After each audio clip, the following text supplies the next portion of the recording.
We spent all that time talking about Hakeem Adeniji only for Isaiah Prince to enter the conversation as starting right tackle, plus some other thoughts as we gear up for Bengals Bills. You are Locked On Bengals, your daily Cincinnati Bengals podcast, part of the Locked On Podcast Network, your team every day.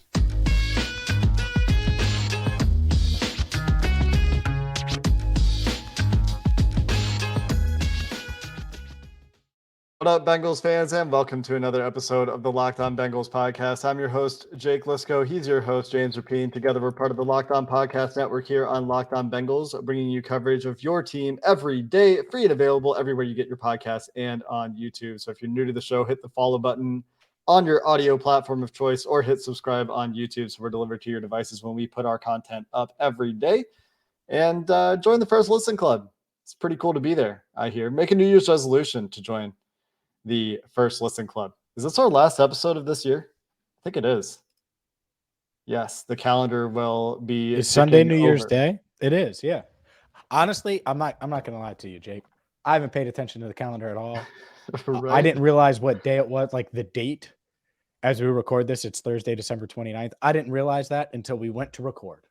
Yeah. So I'm totally thrown off. The Bengals schedule's been weird the past 2 weeks, so my schedule's been weird, and so we are just we're day to day, baby. We're using that coach speak. I'm not going to lie to you in the Rapine house. We're day to day.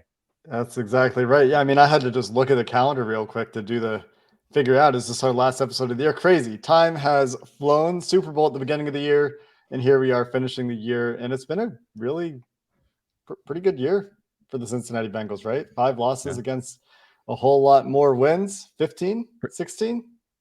Pretty good year for the Locked On Bengals podcast, too. Thanks to the best listeners in the world. That's right. They are the best listeners in the world. Today's episode of Locked On Bengals, by the way, brought to you by BetOnline, who has you covered this season with more props, odds, and lines than ever before. BetOnline is where the game starts. And, James, we thought that starting this game was going to be Hakeem Adeniji at right tackle. He came in off the bench for La'el Collins after La'el Collins suffered his injury against the New England Patriots. And it wasn't even a question to me. I thought maybe back when Isaiah Prince was activated and he came off the IR many weeks ago at this point, there was a chance that he could push somebody else off the roster, that they really liked him. They kept him around all this time. They liked him last year enough to start him. And then they cut him and put him on the practice squad. And that seemed like that, right? They liked the energy more than Isaiah Prince at that point. That was how it seemed. Maybe it was a little bit more complicated than that. Hakeem Adeniji had been practicing. He hadn't been hurt. Isaiah Prince had missed a lot of time, and he's been practicing since then as part of that practice squad with the scout team, but apparently has shown enough that it seems like there's a lot of smoke here. Let's just say that. There's a lot of smoke here. Seems like Isaiah Prince is going to start at right tackle. I'm going to take the smoke, and I'll see your smoke with fire. Isaiah Prince is starting at right tackle, and it's happening because there were a bunch of there was smoke, and then Joe Burrow, well, he brought it home. Yeah, well, the good thing is that, we played with Zay for the last, most of last year. So that's a guy that we're comfortable with, that has played a lot of football. And so we're whoever we're putting out there is, I have the utmost trust in them because, they've all played a lot of football. Interception. Joe Burrow just threw an interception, and the media grabbed it, and we returned that thing for a pick 6. Hopefully it's the only one he throws this week, because it was that's exactly what it was. Zay, by the way, is not Hakeem. That's not Hakeem Adeniji's nickname. Spoiler. That's not insert whatever offensive lineman you want to talk about. It's Isaiah Prince's nickname. So Isaiah Prince going to start. Zach Taylor didn't confirm it. Did say they made a decision. All right. Well, if Joe accidentally dropped the ball on this one a little early, then clearly it's Isaiah Prince. And I think there's going to be a lot of reaction to this, Jake, and negative and questioning in it and all those things.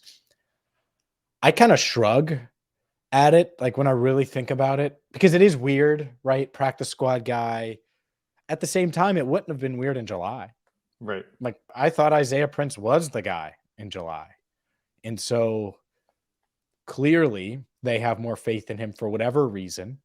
And in faith in, it's not like Adeniji won't be active. Adeniji is going to be active and he'll still be that extra tackle and probably serve that same role he served all season. But they see something, they feel something. All right. It's not like I've analyzed Isaiah Prince and Hakeem Adeniji's practice snaps all season long. So, who can blame them? Now, it better work. They need this to work. And clearly they think that Prince is ready for it to work. So it is interesting. That's for sure.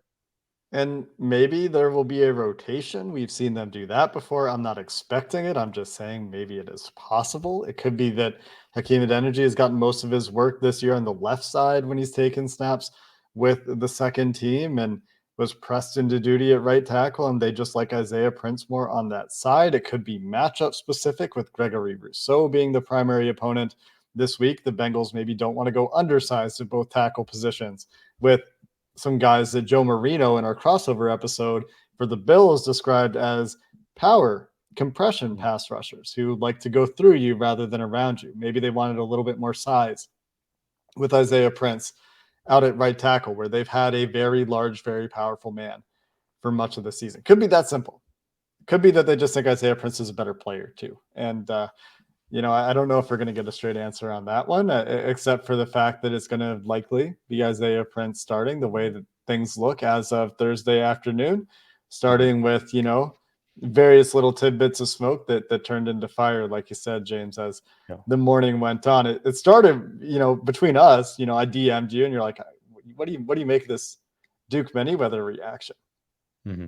Because he's worked with Hakeem Adeniji and was a little bit incredulous. Yeah, frustrated. That's a good word for the fact that Adeniji seemingly in line for a starting job didn't look like he was going to get it, and that was a bit of smoke. And then the Burrow stuff and all of the locker room talk with Isaiah Prince confirming his nickname and all these things that we saw on Thursday. The other bit of news. Sorry, go ahead. Zay, pretty elite nickname. It's a good nickname.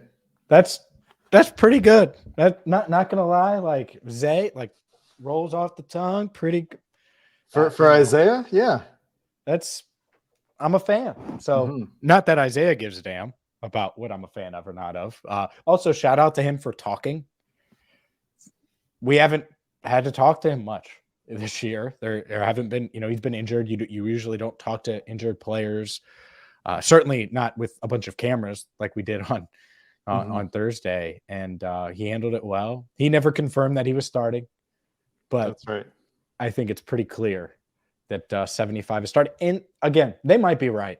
I'm not saying they're right and this is a home run. They might be. And who are we to say right now? Now, if he goes out there and struggles, maybe Adeniji will get his chance too, and Duke Manyweather can relax and smile because his client could still get his shot. Honestly, the difference between these two guys might be pretty small too. We're talking about a couple of guys that have pretty similar track records in the NFL at this point. They're different skill sets, obviously, and people are going to have different opinions, and they're probably going to be strong opinions because of what happened last year with Isaiah Prince and, where Hakeem Adeniji's natural position is and all these things. But the real truth of the matter is that they're probably both in a similar tier of NFL player. But we'll find out, right? We'll have some tape to actually look at and break down and see how whoever plays right tackle plays at right tackle and how that might look as the season goes on, because whoever it is will need to take a hold of this job for this team and take it into the playoffs, right? Where it really becomes, win or go home. Obviously, nature of the NFL playoffs, right? The single elimination stuff, not breaking news there. Sam Hubbard back at practice. Yep. Let's go there next. Did you know that driving high is considered driving under the influence? That's right. Driving under the influence of marijuana is against the law in every state. Even in states where marijuana is legal, that means driving high could get you a DUI. And if you think law enforcement officers can't tell when you're driving high, you're wrong. Your friends can tell. Your coworkers can tell. Even your parents can tell. Everyone can tell. So what makes you think that law enforcement officers don't know when you're driving high? Driving under the influence of marijuana can slow your response time and change your perceived time and speed. So even if you think it's fine to drive when you're high, you're not. And driving high is driving under the influence. So remember, drive high, get a DUI. Paid for by NHTSA. Sam Hubbard, a guy that we thought had a chance to get back this week with a little bit of extra time. The Bengals, with their first practice coming on Thursday, instead of it being their second practice, was a limited participant in practice. Only non-participant, in fact, on the Bengals injury report period was La'el Collins, who just hasn't been placed on IR yet, and that will be. And he was at practice, by the way. So shout out to La'el for coming to practice. It was awesome. It's good to see him. Sitting on the sideline, obviously not practicing, as we mentioned. He's soon to go on to IR. Feel for the guy. Glad that he's still with his teammates, and we've seen this from this team. Another talking point, another feather in the cap of the closeness, the close-knit nature of this locker room. But the bigger news, I think, that the slightly unexpected news outside of the Isaiah Prince little shake-up at right tackle is Sam Hubbard, I thought, was a long shot. But that he was out there doing positional drills, not working on the rehab field, actually getting that limited designation in practice is very promising. It certainly means that there's a chance, more of a chance than I would have said a couple of days ago, that he can play against Buffalo. But it could be a Hayden Hurst-like thing too, right? Where it was limited practices for some time. Hayden Hurst, by the way, says he feels 100%. Looks like he is certainly trending toward playing, as he was a full go in practice on Thursday. But it could be a similar situation where there is a bit of a ramp-up period for him, and they want to make sure they avoid aggravating that injury with the playoffs around the corner. I think one thing that is beneficial here that you certainly couldn't have said last week about frigid New England, or Cincinnati for that matter, is the weather isn't going to be that. It's going to be manageable. It's going to be in the high 50s, 60s to start that game. And so getting that calf loose, Tyler Boyd's hand injury, all of those things, probably not as big of a concern. And so, yeah, does Sam Hubbard have a shot? I think he does. He was moving well. And, I posted some video of his movement going through some of those positional drills, and just drills, never know. I also think that it would be really, really nice to have Sam Hubbard on the field against Josh Allen and the Bills. I mean, how big could he be against Allen's ability to run, against, having guys of his size, his stature to hit Allen and be around Allen.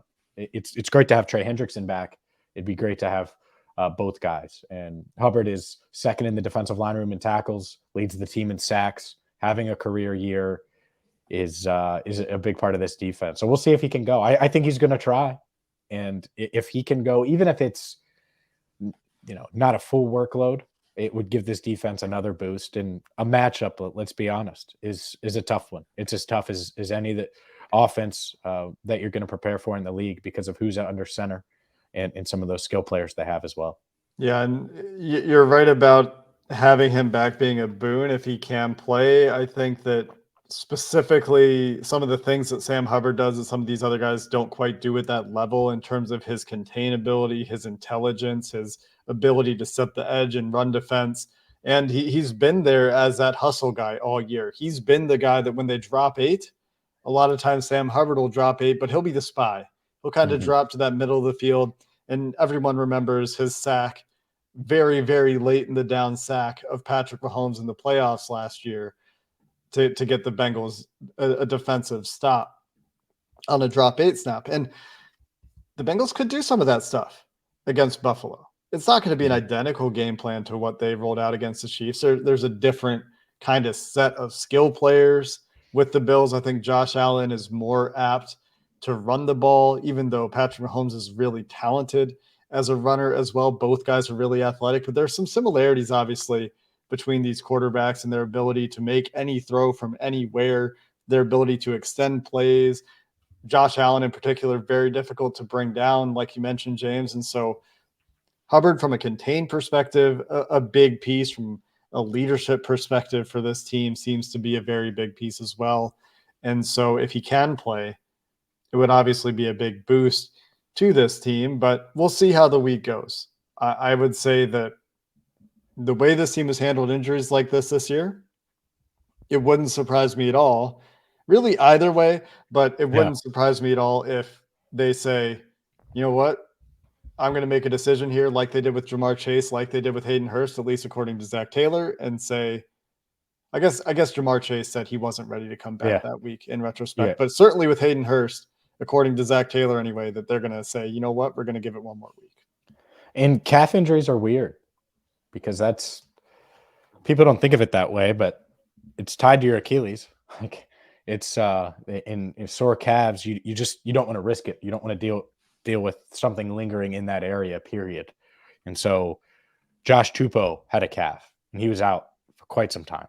You know, could have went on injured reserve. They were hoping to get him back, but they clearly played it safe with him.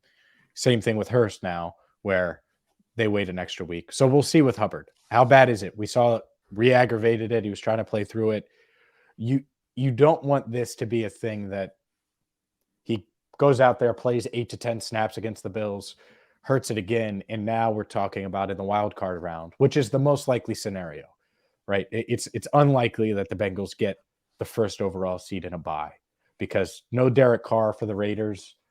I don't think Jarrett Stidham's beating the Chiefs, and I certainly don't think Russell Wilson is beating the Chiefs. Maybe that happens. So disappointing, by the way, the Raiders in general, but that's not what our podcast is about.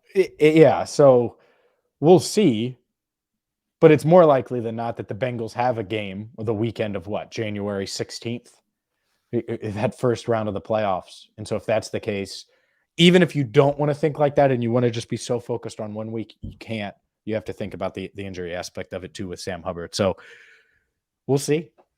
Wouldn't shock me at all if he plays, like you said.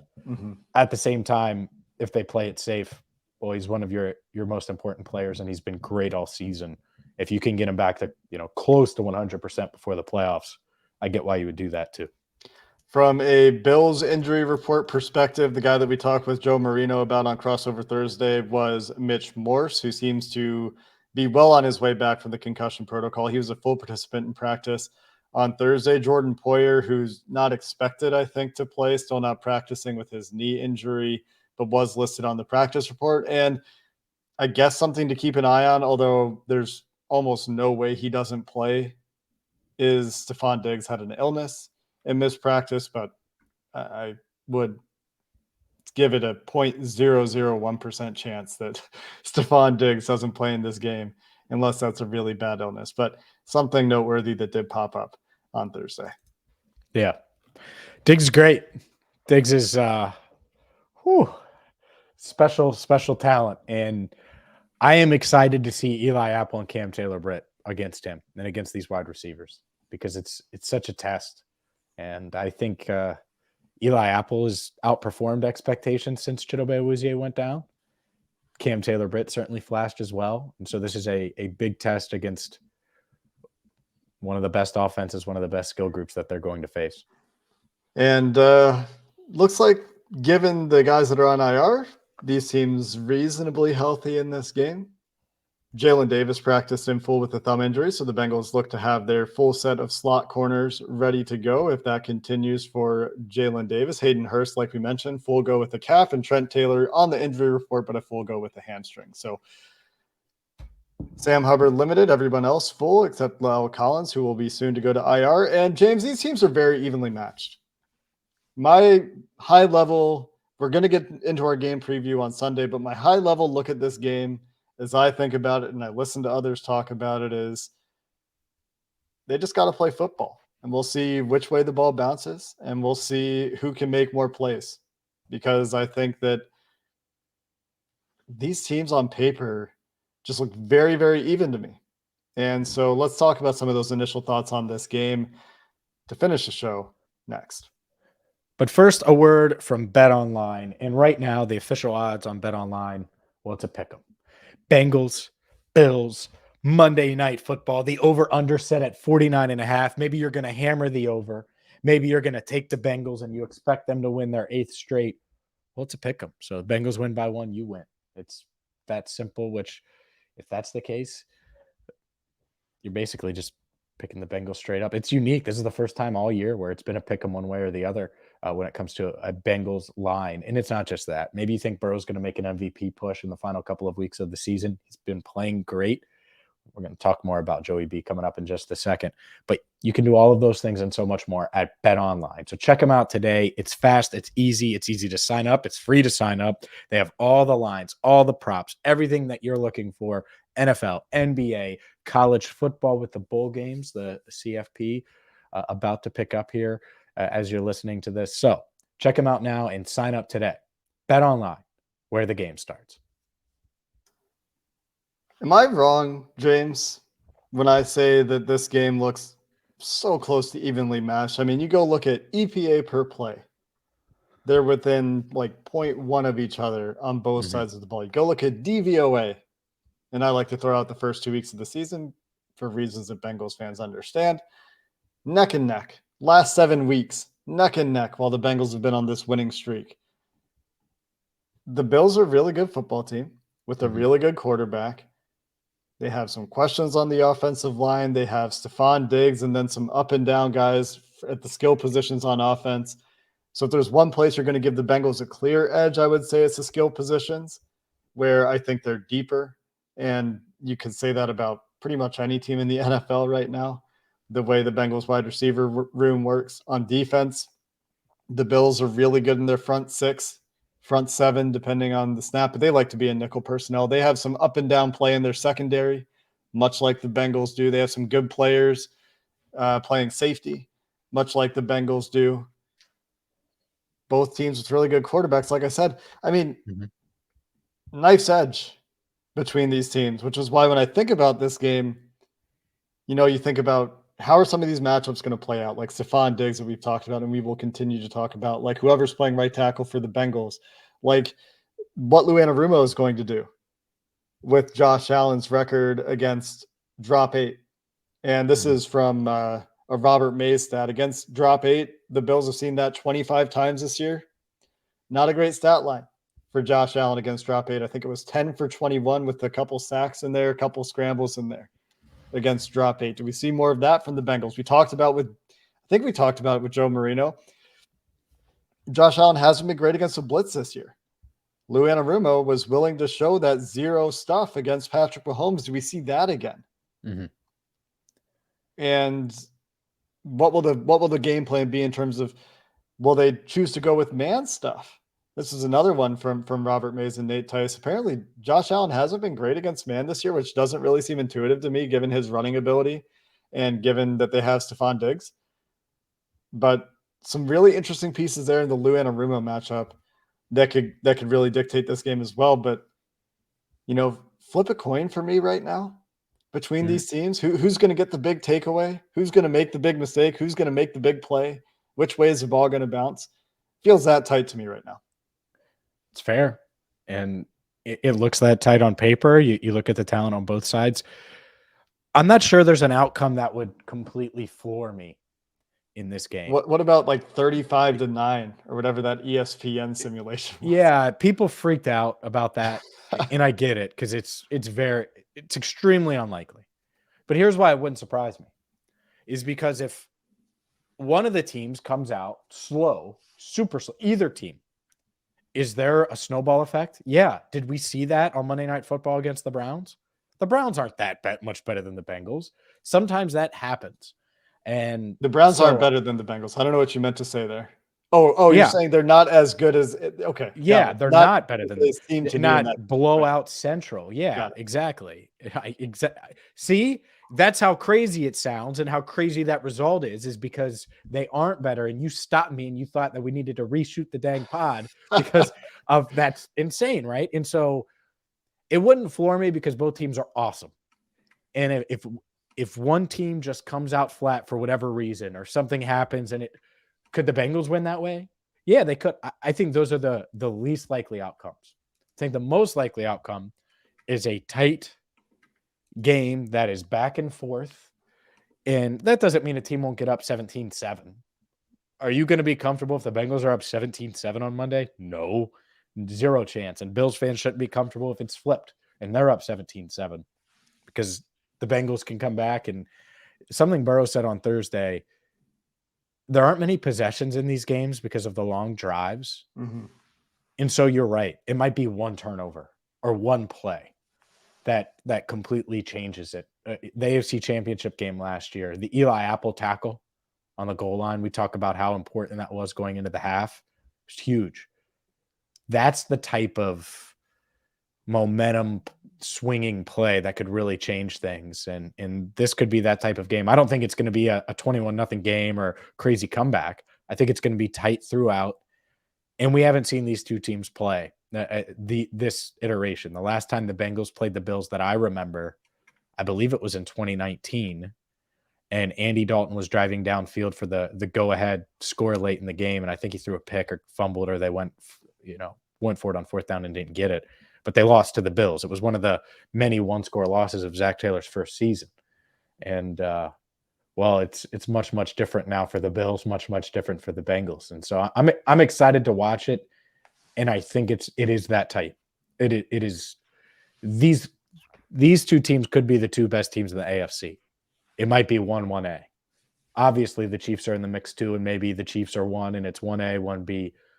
But these three teams are awesome. We haven't seen Bills, Bengals. And so I'm curious to see. And by the way, if the Bengals lose, that doesn't mean they can't go to Buffalo and win in the postseason.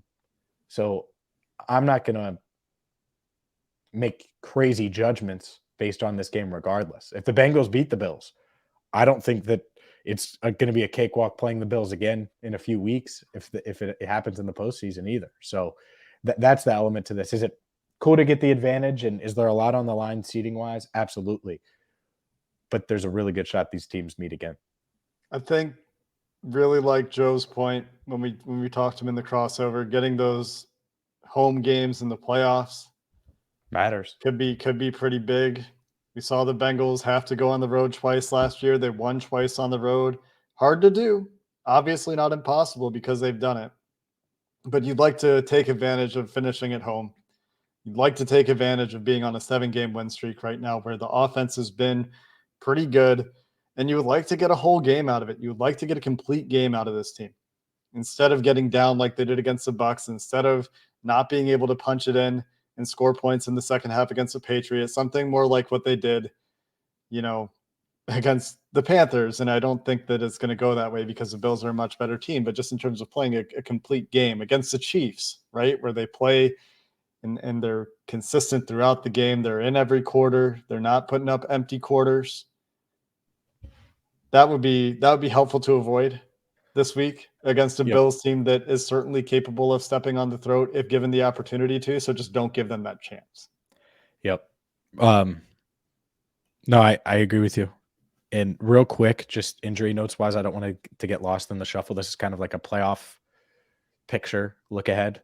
Sunday Night Football, it looks like it's going to be Tyler Huntley for the Ravens against the Steelers.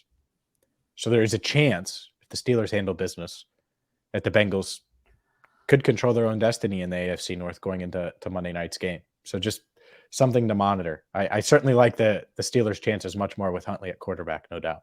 And the Steelers have, I really hate to say it. The Steelers have been playing pretty good football for like the last 6 weeks. Comparatively to like what they've, they're still a really bad football team. I mean, they're still alive on December 29th. Again, I think there's like 5 good football teams in the NFL. So that's what when I say very, it means something different, I think. I was listening to Joe and Glenn, the Goodberry guys. We're on a Bills podcast. I was listening to that briefly, and those guys were talking about how, the Bengals win streak, they beat the Panthers and the Steelers and the Titans and the Browns and the Buccaneers and the Patriots to disparage those wins. And then, of course, the Chiefs, obviously they recognize that the Chiefs went in there too. But you look around the NFL right now, like who the Bills beaten in their win streak, currently 5-6 games. Browns, Lions, Patriots, Jets, Bears, and Dolphins would be the quality win you would pick out of that group. So I think the Jets are better than the Dolphins. That might be a take, but it's a bit of a take. But anyway, yeah, probably a little bit. But the point is that I think that the reason I bring that up is just to back up my point that I think like there's 5 good teams. Sure. And at least the Bengals beat one of them, And by the way, the Titans were rolling when the Bengals At that beat them. point? Yeah, and they haven't won since. They were rolling, and the Bengals sent them in this tailspin. Just so we're clear, they had won 7 straight. They started 0-2. They won 7 straight, and then the Bengals said, "Nope, no, thank you." And now if they played them, and they're playing by the time you hear this, they're probably already lost to the Cowboys, but they the Bengals would beat them by 40 now. So it's different. I mean, I think the Jags are gonna win that game. So the point is, the reason I brought up the quarterback thing is there's a very real scenario where the Bengals, if they win on Monday night and the Steelers won on Sunday night, then maybe they're in the same position as last year where they're like, we're fine with the 3 seed. We're going to treat the Ravens game like a bye. We know we're probably not getting the 1 seed. Does it really matter if you get the 2 versus the 3? I know it does. They may say, I think they would think that matters. I wonder. I think they would think that matters this year compared to last year. I don't know. Enough to play all of your start. And who knows? Maybe the Ravens wouldn't play any starters either if they can't win the division. So that Week 18 game becomes interesting and strategic in how you play things. It would be potentially interesting. I don't think that you can totally punt on the possibility unless they push the game to Sunday night, which is possible, but probably not, depending on what happens this week. Then, maybe have a little bit more information. But you're right, James. They could know that they are playing for the division after the game's finished on Sunday. Yep. So a nice That'd be nice. piece of It would be nice information to know that the Bengals will have going into that game. Not that it changes their motivation. Obviously, they're trying to win either way. A lot on the line, regardless of what happens in that Ravens game from a seeding perspective, as we've discussed. But we'll get into it in a little bit more detail. We have a couple more days here, a couple more injury reports, a couple more opportunities to think about how this game may play out. We'll get you a preview around midday Sunday is the goal. Yep. So you can take a listen to that anytime between, Sunday and Monday before the game starts, with the Monday Night Football start, altering our schedule a little bit this week. So we look forward to that episode, and we thank you for listening to the Locked On Bengals podcast. As always, Happy New Year. The next time we talk to you will be 2023. Hope you enjoy it and stay safe out there. And until next time, Hoo Day, and have a good one.